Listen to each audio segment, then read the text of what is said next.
It's a beautiful day. Of course, the leaves changing across the gem state, but our drought conditions, they remain. In Idaho, we had an exceptional spring into summer drought, and that word exceptional means it only happens every 50 to 100 years. And with another La Nina winter in store, water managers are keeping a close eye. To understand this upcoming winter, we first need to break down southern oscillations. They drive weather patterns, known as El Nino and La Nina. La Nina is what we experienced last year and what we expect this year. This is driven by wetter winters in the northwest and drier conditions in the southwest. But what does that mean for Idaho? Idaho Department of Water Resources hydrologist David Hoekema has been tracking these conditions in the gem state for decades.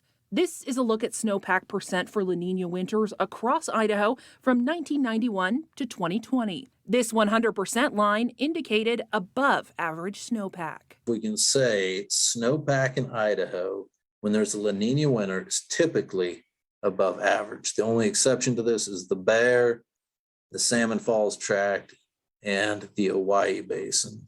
This is a look at last winter. Snowpack normally peaks around March 1st, almost all basins above 100% of normal. Then spring came. We were in a dry spell, an exceptional dry spell, one like we haven't seen since 1924.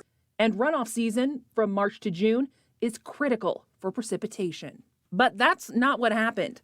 A very dry spring was coupled with record temperatures, and that is when demand for water went through the roof, draining basins across the state. All across the state, if you average all the runoff in the basins, it dropped by 25% of normal. That is crazy. I've never seen anything like that. I don't believe that exists in the record anywhere else. While Hoekema is not anticipating another exceptional drought, what does this mean heading into another La Nina? But you just see this pattern of consecutive years being drier than the one before. And that's really concerning because when you look at this year, this is a first. We now have another consecutive year coming. You know, we can't get much drier than this and not have significant water shortage problems across the state.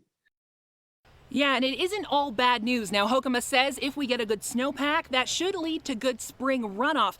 Meanwhile, our friends in the southwestern side of the United States, they're expecting another very dry and long wildfire season. Reporting at the Military Reserve, Sarah Jacobson, CBS 2 News.